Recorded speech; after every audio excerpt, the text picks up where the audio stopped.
11장 18절.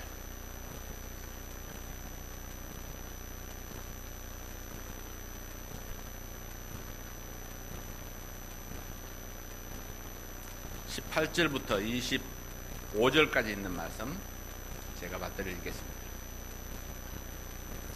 십자가를 선포함이 멸망하는 자들에게는 어리석은 것이로되 구원받은 우리에게는 하나님의 권능이니라. 기록된 바 내가 지혜로운 자들의 지혜를 무너뜨리고 분별 있는 자들의 명철을 쓸모없게 만들리라 하였으니, 지혜로운 자가 어디 있느냐? 서기관이 어디 있느냐? 이 세상에 변론가가 어디 있느냐? 하나님께서 이 세상의 지혜를 어리석게 만들지 아니하셨느냐? 하나님의 지혜에 있어서는 세상이 지혜로 하나님을 알지 못하였으므로 하나님께서 복음 선포에 어리석은 것으로 믿는 자를 구원하시는 것을 기뻐하셨도다. 유대인들은 표적을 요구하고 그리스도인들은 지혜를 추구하나 우리는 십자가에 못 박히신 그리스도를 선포하노니, 그분은 유대인들에게는 걸려 넘어지게 하는 것이요 그리스도인들에게는 어리석은 것이로되 부르심을 받은 자들에게는 유대인들에게나 그리스도인들에게나 그리스도는 하나님의 권능이시요 하나님의 지혜이시니라. 하나님의 어리석음이 사람들보다 지혜롭고 하나님의 약함이 사람들보다 강하니라. 아멘. 기도합니다. 아버지 하나님, 감사합니다. 오늘 이 말씀을 통해서 하나님께서 우리에게 말씀하시는 그 음성을 듣게 하시고 그 말씀 앞에 믿음으로 반응하는 우리 귀한 성도들 되도록 축복해 주시옵소서. 이 시간 온전히 주께 의뢰합니다. 종의 입술을 주장해 주시옵소서. 예수님 이름으로 기도하옵나이다. 아멘. 옛날에 우리가 부르던 찬송가에 보면은 136장에 이런 찬송이 있는데, 제가 찬송을 잘 못 부르지만 오늘 찬송을 하나 부르려고, 흉내만 한번 내보려고 합니다. 거기 너 있었는가 그때에 주가 그 십자가에 달릴 때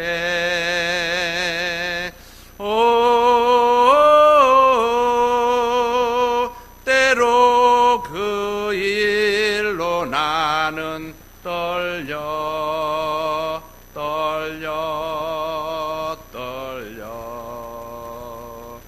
거기 너 있었는가 그때에. 가사 때문에 맛보기를 보이는 겁니다. 내가 이 운동 선수들이 운동을 이제 훈련할 때에 모든 운동 선수들이 공통적으로 하는 운동이 있습니다. 그 운동 역시 뭔지 아세요? 권투 선수들이 운동을 시작할 때에 달리기를 합니다. 야구 선수들이 운동을 시작할 때에 달리기를 하죠. 축구 선수들이 운동을 시작할 때 달리기를 합니다. 심지어 권투 선수들도 운동을 시작할 때에 달리기를 하고, 태권도를 하는 사람들도 달리기를 합니다. 그리고 모든 운동의 기본이 달리기다, 이런 이야기죠.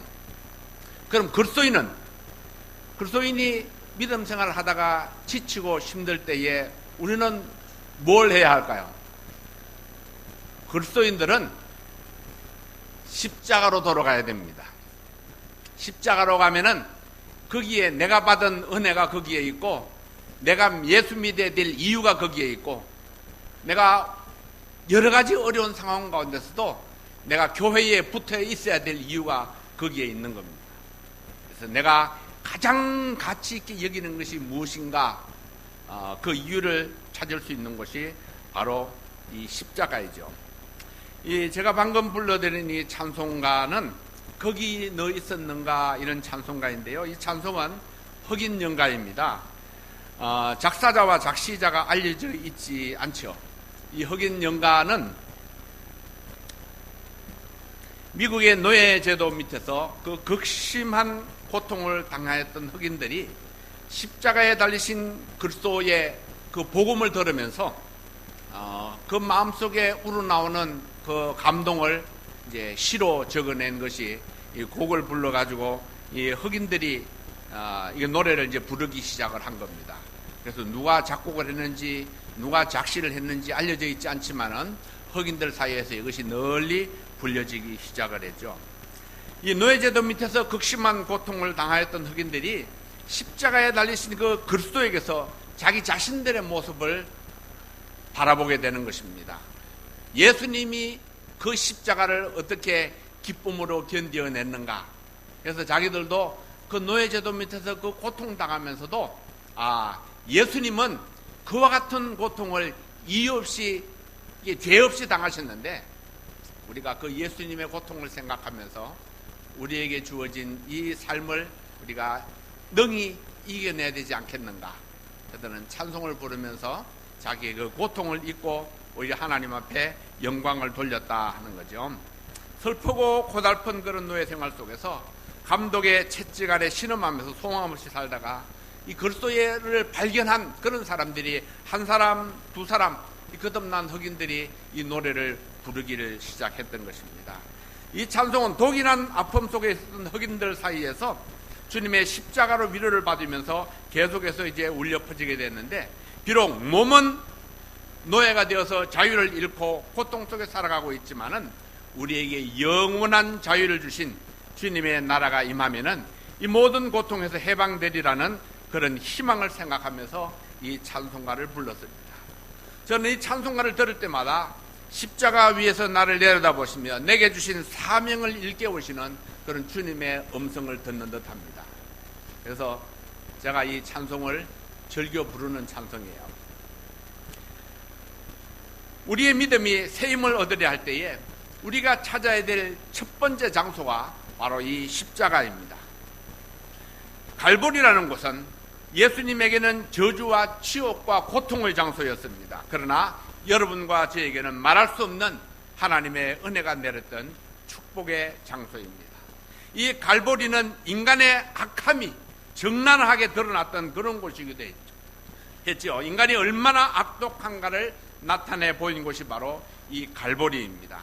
그러나 또한 이 갈보리는 하나님이 나를 향해서 그 모든 사랑을 쏟아부었던 그런 곳이기도 합니다. 갈보리는 여러분과 저를 구원하시기 위해서 하나님의 아들 예수 그리스도가 십자가에 못 박히신 곳입니다. 마침내 예수님은 다 이루었다고 외쳤습니다. 손과 발에는 붉은 대못이 박혔고 머리에는 가시면류관을 쓰셔서 피로 물들었고 옆구리는 창에 찔려서 물과 피를 다 쏟았습니다. 사랑하는 여러분, 여러분은 그곳에 가본 적이 있습니까? 여러분의 영혼이, 여러분의 마음이, 여러분의 믿음이 그 십자가에 가보신 적이 있습니다. 바울은 자기가 가지고 있는 어떤 지식보다도 더 가치 있고 소중한 것은 그리스도의 십자가를 아는 지식이라고 고백을 했습니다. 오늘 우리는 믿음의 눈으로 십자가를 바라볼 수 있기를 원합니다. 내가 어렵고 힘들 때마다, 그리고 내 믿음이 연약해져 갈 때마다, 확신이 점점 희미해질 때마다, 그때마다 우리가 십자가로 돌아가서 나를 위해 십자가를 지신 이 갈보리에서 우리가 무엇을 발견할 수 있을 것인가를 묵상해 보시는 여러분들이 되시기를 바랍니다. 첫 번째, 이 십자가는 아버지의 뜻을 행하는 아들의 모습을 봅니다. 예수님은 이 땅에 오실 때에 그의 생애를 통한 분명한 목적이 있었습니다. 요한복음 6장 38절 39절 말씀해 보면은, 죄송합니다, 제가 사용하는 성경이 달라서, 내가 하늘로서 내려온 것은 내 뜻을 행하려 함이 아니요 나를 보내신 이의 뜻을 행하려 함이니라. 나를 보내신 이의 뜻은 내게 주신 자 중에 내가 하나도 잃어버리지 아니하고 마지막 날에 다시 살리는 이것이니라. 사람들은 생각하기를 예수님이 유대인으로 왕으로 오셨다고 생각을 했습니다. 유대인의 왕국을 세울 것을 기대했었습니다. 그런데 예수님은 오직 하나님의 뜻에 순종하고자 했고, 그로 말미암아 영혼들을 구원하고 또 한 영혼도 잃어버리지 않고 마지막 날에 다시 살리는 것이 예수님이 이 땅에 오신 진정한 목적이었습니다. 그래서 그는 제자들의 만류에도 불구하고 예루살렘으로 갈 것을 굳게 결심했습니다. 그 길은 쉬운 길이 아니었습니다. 그 길은 홀로 가야 하는 외로운 길이었습니다. 아무도 예수님의 짐을 함께 질 수가 없었고 예수님을 대신해서 그 짐을 나누어 질 수도 없었습니다. 그는 예루살렘에 가면은 버림을 당하고 십자가에 못 박힐 것을 이미 알고 있었습니다. 그는 잡히시기 전날 밤에 겟세마네 동산에서 이 땀이 핏방울같이 떨어지도록 힘쓰고 애써서 기도했습니다. 예수님은 겟세마네 동산에서 밤이 깊도록 무엇을 위해서 기도했을까요? 누가복음 22장 42절에 보면은 가라사대 아버지여 만일 아버지의 뜻이거든 이 잔을 내게서 옮기시옵소서. 그러나 내 원대로 마옵시고 아버지의 원대로 되기를 원하나이다. 여러분 할 수만 있다면은 십자가가 비켜 지나가기를 바랬습니다. 예수님도 우리와 같은 육체를 가졌고 우리와 같은 아픔과 치욕을 아는 인간의 몸을 가지신 예수님이었기 때문입니다. 예수님이 십자가가 즐거우셨느냐? 아니요, 그렇지 않습니다. 예수님도 십자가는 고통이었고 치욕이었습니다. 그러나 그럼에도 불구하고 예수님께서는 내 원대로 마옵시고 아버지의 원대로 하옵소서. 이것이 주님의 자세였습니다. 내가 원하는 것이 있다 할지라도, 내가 싫어하는 것이 있다 할지라도 내 원대로 마옵시고 아버지의 원대로 하옵소서. 여러분 이것이 바로 예수님을 따라가는 우리의 자세가 되어야 될 줄로 믿습니다. 우리도 욕망이 있죠. 우리도 야망이 있죠. 하고 싶은, 가지고 싶은 것도 있습니다. 어떤 것들은 하기 싫은 것도 있습니다. 그러나 하나님이여 내 원대로 마옵시고 하나님의 뜻이 내 삶 속에서 이루어지기를 원합니다. 이것이 바로 헌신된 그리스도인의 자세라고 믿습니다. 예수님께서는 그 십자가의 공로를 믿는 모든 사람에게 구원을 얻을 수 있는 은혜를 베푸셨던 것입니다. 바로 그의 희생을 통해서 우리는 아무 값을 치르지 아니하여도 주님께서 우리에게 거저 주어지는 하나님의 구원의 은혜, 바로 하나님의 그 놀라운 은혜의 선물이 우리에게 주어지게 되었던 것입니다. 여러분은 이 은혜의 선물을 받으셨습니까? 부활하신 예수 그리스도가 여러분의 구세주여 주님이 되어 있습니다. 여러분은 예수님을 주님이라고 부르십니까? 근데 정말로 예수님이 여러분의 주인이십니까? 예수님이 하라시면 하고 예수님이 말라시면 많아요. 이게 주인과 종의 자세입니다. 관계입니다. 종은요 아무리 하고 싶은 것이 있어도 예수님께서 노 하시면은 손을 딱 놓는 것이 종의 자세입니다. 내가 아무리 하기 싫어도 예수님께서 가라 하면은 가는 것이 종의 일이에요. 종은 오직 주인의 기쁨과 주인의 뜻만을 구하는 것이 종입니다. 예수님을 우리가 주님이라고 부른다면은 자동적으로 나는 종이 되는 겁니다. 그러면은 예수님께서 말씀하시는 그 뜻에 우리는 행동이 따라가지 않을 수가 없습니다. 종이니까요. 말로만 하는 것은 누구나 할 수 있습니다. 그러나 몸이 따라가는 것은 누구나 할 수 있는 것은 아닙니다. 정말 내가 주님의 종이라는 생각을 가지지 아니하고는 몸이 따라가지를 못하죠. 2018년에 우리가 다시 한번 여러분들이 십자가 앞에 나오셔서 나는 예수님의 종이다. 예수님은 나의 주님이시다. 그렇다면 내가 2018년에는 내가 주님의 그 말씀을 따라서 어떻게 이 몸을 움직여서 따라갈 것인가? 그런 믿음의 결단이 여러분들에게 있기를 바랍니다. 누가복음 9장 23절에 보면은 아무든지 나를 따라오려거든 자기를 부인하고 날마다 제 십자가를 지고 나를 쫓아라 했습니다. 자기 십자가를 지고 나를 쫓아라. 여러분들에게 있는 십자가가 무엇입니까? 하나님의 영광을 위해서 내가 해야 되는 모든 것들, 근데 내 몸은 싫어하는 것들, 그것이 바로 여러분이 가진 십자가입니다. 사람들마다 다를 수 있죠. 자기가 지고 있는 십자가가 다를 수 있습니다. 벗어버리고 싶은, 그냥 내려놓고 싶은 그런 십자가가 있을 수 있습니다. 그러나 예수님께서 너희가 만일 나를 따라오려거든 자기 십자가를 지고 나를 따라오라, 그렇게 말씀을 했습니다. 그래서 우리는 내게 주어져 있는 내 환경, 하나님께서 나에게 주신 그 모든 어려움들 그거 짊어지고 예수님을 따라가야 합니다. 때로 힘들 수도 있죠. 그래서 우리가 기도가 필요한 겁니다. 성령의 도우심이 필요하죠. 하나님, 내가 주님 말씀대로 따라가려고 그러는데 너무 힘듭니다. 도와주세요. 그래서 우리가 기도가 필요합니다. 그러면 하나님께서는 반드시 우리에게 도움의 손길을 주십니다. 여러 가지 방법으로, 내가 알지 못하는 방법으로, 때로는 사람을 붙여주시고, 때로는 말씀을 통해서 내게 힘을 주시고, 때로는 실제적인 문제 해결을 통해서 나에게 새 힘을 주실 수 있습니다. 하나님은 살아계신 하나님이시니까요. 나를 위해 십자가를 지신 이 갈보리에서 여러분은 또 무엇을 볼 수 있습니까? 두 번째로는 하나님께서 죄를 얼마나 미워하셨는가를 보게 됩니다. 갈보리 십자가는 저주의 형틀입니다. 십자가는 당시에 가장 흉악한 죄인들을 처형하는 방법이었습니다. 그런데 예수님은 이런 십자가에 높이 달려서 6시간 동안이나 물과 피를 쏟으시며 고통을 당하셨고, 그때에는 태양도 빛을 잃었고 하나님도 십자가를 외면하셨다고 말씀을 합니다. 예수님이 무슨 흉악한 죄를 지셨습니까?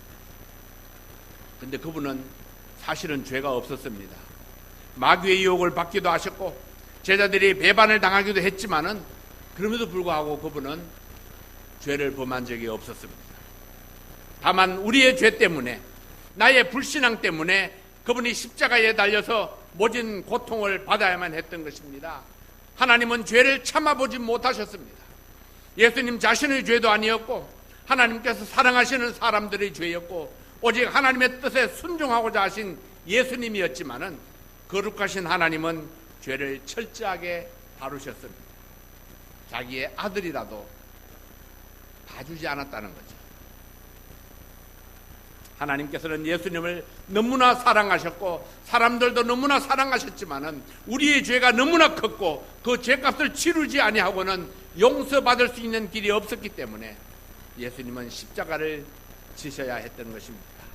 예수님이 달리신 십자가, 그 고통의 십자가는 하나님이 죄를 얼마나 미워하셨는가를 보여주고 있습니다. 그만큼 십자가는 무서운 형벌이었습니다. 예수님의 십자가는 우리의 죄를 완전히, 우리가 얼마나 많은 죄를 범했는가를 묻지 않습니다. 얼마나 선한 일을 많이 했느냐도 묻지 않습니다. 누구든지 예수 그리스도의 십자가를 나를 위한 형벌로 믿고 용서를 구하면은 단번에 모든 죄가 용서되어서 하나님께 나아갈 수 있다고 말씀을 했습니다. 어떤 사람은 그렇게 생각을 해요. 나는 착하게 살아온 편에 속해요. 나보다 악한 사람이 세상에 얼마나 많다. 나만큼만 살라고 해요. 근데 중요한 것은 네가 얼마나 착하게 살았느냐, 하나님이 그걸 묻지 않습니다. 그걸 물으면 좀 대답을 하겠는데, 내가 얼마나 착하게 살았느냐 대답을 좀 해주겠는데 하나님이 묻질 않으세요. 상관도 안 합니다. 얼마나 착하게 살았느냐. 네가 얼마나 악하게 살았느냐 그것도 묻지 않아요. 나는 저 누구보다 아주 조금 난 잘못했습니다 이렇게 좀 말하고 싶은데, 나보다 더 악하게 산 사람이 얼마나 많은지 좀 내가 이야기 좀 해주고 싶은데, 근데 하나님이 그걸 묻지 않습니다. 하나님께서 한 가지만 딱 묻습니다. 네가 예수 그리스도를 영접했느냐, 예수 안에 있느냐, 밖에 있느냐, 딱 한 가지만 묻습니다.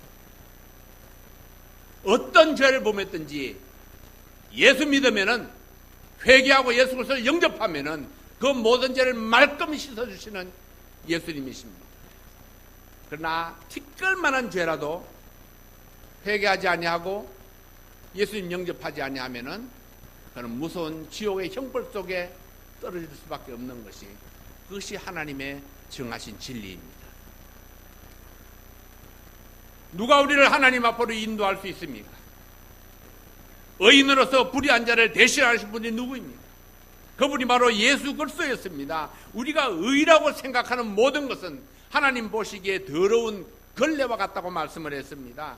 오직 그리스도께서 의인으로서 불의한 자를 대신해서 자신을 주셨기 때문에, 그리고 그분이 우리의 모든 죄를 다 지고 가셔서 단번에 영원한 속죄를 이루어 주셨기 때문에 예수님만이 우리를 하나님 앞으로 인도하실 수가 있습니다.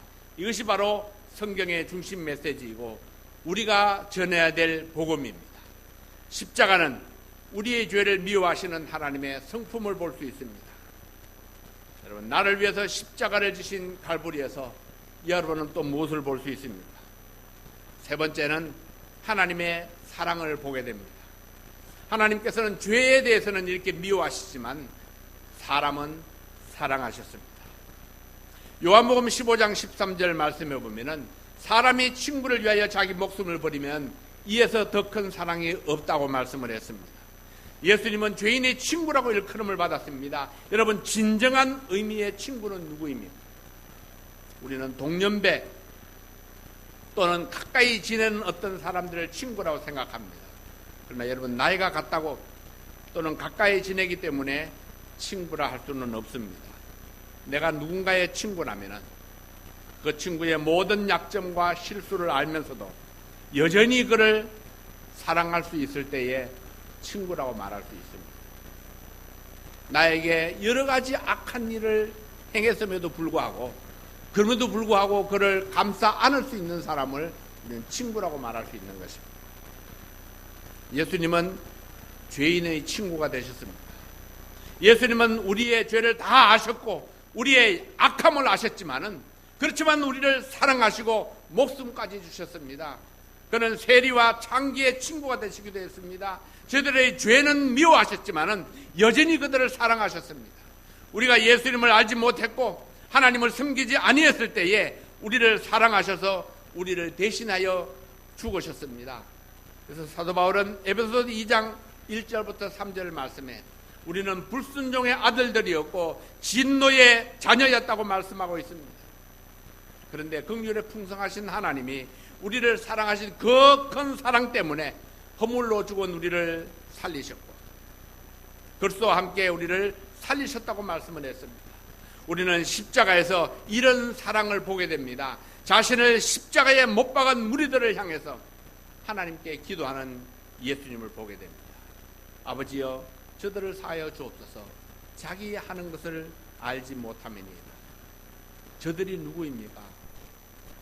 나에게 손가락질하고 나에게 침을 뱉고 나를 저주하며 나를 십자가에 못 박은 그 무리들을 향해서 예수님이 말씀하십니다. 하나님, 저들이 자기들이 뭔 짓을 하고 있는지 모릅니다. 근데 우리는 뭐라고 그러나요? 저 사람이 제 죄를 깨닫지를 못하고 있어요. 지 잘못을 몰라. 도저히 용서할 수가 없어. 똑같은 죄를 벌써 3번이나, 나한테 실수를 3번이나 했어. 3-4번. 그런데도 한 번도 나한테 잘못했다고 용서를 구하지 않아. 도저히 용서할 수 없는 사람들 여러분 많이 있죠. 용서할 수 없는 사람은 용서하기 싫은 사람들이 사실은 많이 있습니다. 너무나 얄밉게 했던 짓 또 하고 또 하고 또 하는 사람, 그 따르고 속 따른 사람. 예수 믿는 사람이 어떻게 저럴 수가 있을까 생각되는 그런 사람들도 있습니다. 근데 예수님께서는요, 1년에 7번이라도 용서하라고 말씀을 하십니다.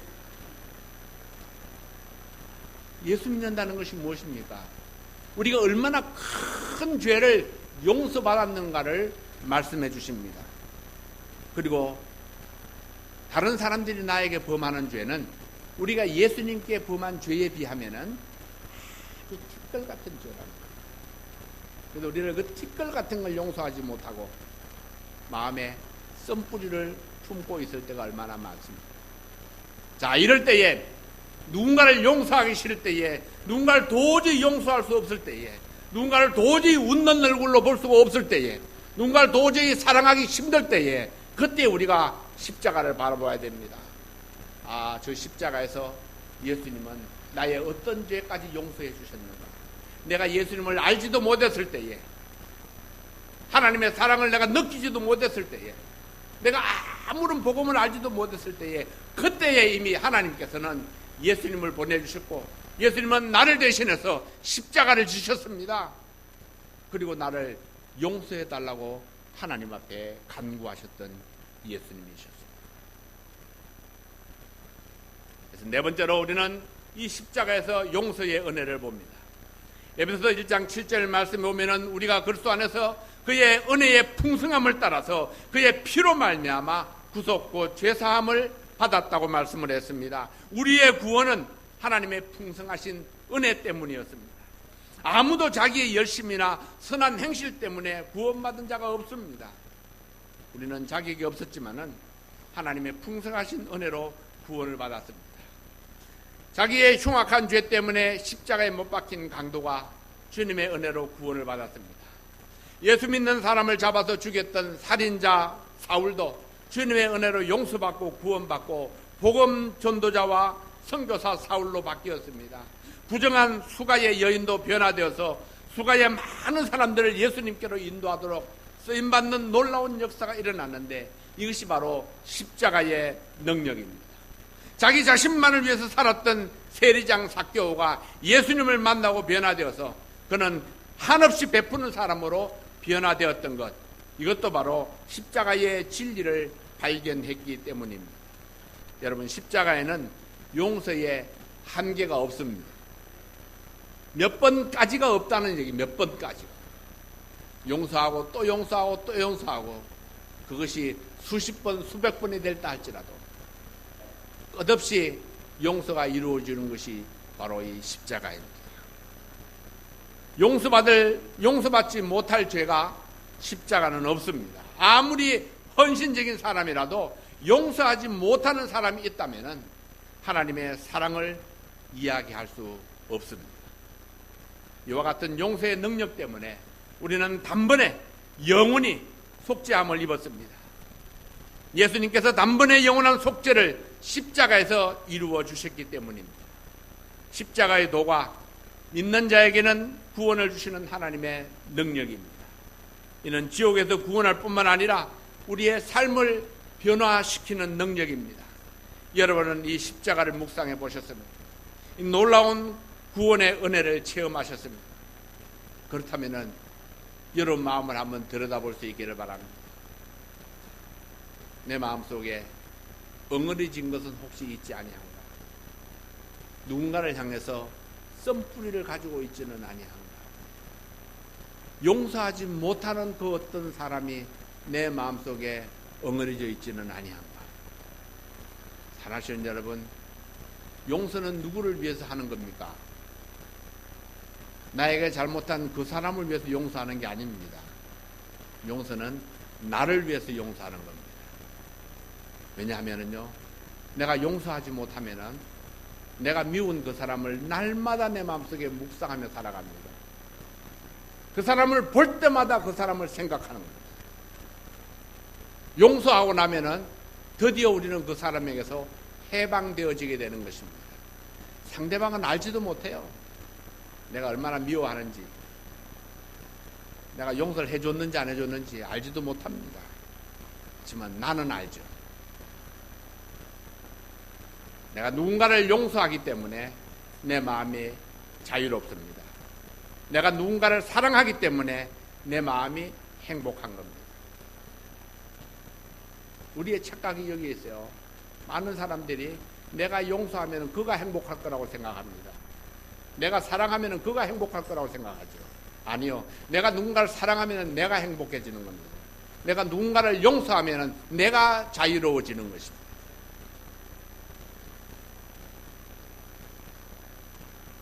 그리스도인은 한없는 용서를 베풀고 또 베푸는 사람, 한없이 사랑을 베푸는 사람, 그가 바로 그리스도인입니다. 자, 언젠가 내가 그런 말씀을 드렸을까요? 아마 사랑이 무엇이냐 물으신다면 눈물의 씨앗이라고 말하겠어요. 세상 사람들이 부르는 노래가 참 맞는 이야기예요. 세상적인 사랑은 그런 겁니다. 사랑이 무엇인가? 눈물의 씨앗입니다. 왜? 사랑을 받으려고 하는데 내 마음에 차는 사랑을 주는 사람이 아무도 없습니다. 그러니 눈물의 씨앗이 될 수밖에 없지. 누군가의 사랑을 갈구할수록 눈물이 나는 겁니다. 차지 않아서. 그런데 그리스도인의 사랑은 주는 것, 주는 만큼 행복합니다. 아무에게도 내가 사랑을 구하지 않기 때문에 아무도 나를 사랑하지 않아도 나는 행복합니다. 그래서 우리 그리스도인들에게는 사랑이 행복의 씨앗입니다. 예수님은 우리를 사랑하셨기 때문에 아낌없이 베풀고 주셨습니다. 주님께로부터 받은 그 사랑, 우리가 2018년에는 나누고 또 나누어서 그것이 싹이 나고 열매를 맺어서 여러분 이 광명시에 그 사랑이 널리 퍼져나가서 광명 이게 큰빛성서 침례교회의 성도들은 어떤 사람이다 하는 그런 소문이 좀 퍼져나갈 수 있기를 바랍니다. 어디 가서 어떤 좋은 일이 있을 때마다, 기쁜 일이 있을 때마다 내가 뭐 큰빛교회 성도라고 그렇게 좀 혹시 그렇게 자랑할 수 있나요? 해보셨나요 혹시? 자기의 정체를 좀 그렇게 밝혀보셨나요? 누가 묻기도 전에 좀 물어줬으면 좋겠는데 잘 안 묻잖아요. 스스로 밝혀야 됩니다. 내가 큰빛교회 다닌다고. 그래서 내가 그런 자랑을 좀 하기 위해서라도 주님 때문에 선한 일을 해야 됩니다. 선한 일로 내가 주님 앞에 갈 수는 없지만은 우리 주님 때문에 내가 선한 일을 하는 겁니다. 누군가를 돕는 거죠. 누군가를 위해서 기도해 주는 것입니다. 그리고 왜 그러냐 물으면은 하나님의 사랑이 너무나 놀라워서 내가 큰빛 성서 침례교회 다닌다고 그렇게 좀 자랑하는 우리 2018년 될 수 있기를 바랍니다. 그래서 여러분 이 십자가가 여러분들에게 오늘은 어떤 의미로 다가왔습니까? 이 십자가가 여러분의 삶에 어떤 변화를 가져왔습니까? 또 이 십자가가 여러분을 어떻게 좀 변화시켜 주기를 원하십니까? 오늘 이 사실을 위해서 십자가 앞에 여러분들이 다시 한번 기도하면서 우리의 마음에 결단하는 그런 시간이 될 수 있기를 바랍니다. 이 시간 딱 1분만 여러분들이 마음속으로 나는 십자가 아래 내가 이런 소망을 가집니다. 나는 이렇게 변화되기를 원합니다. 그렇게 기도하는 시간을 가질 수 있기를 바랍니다.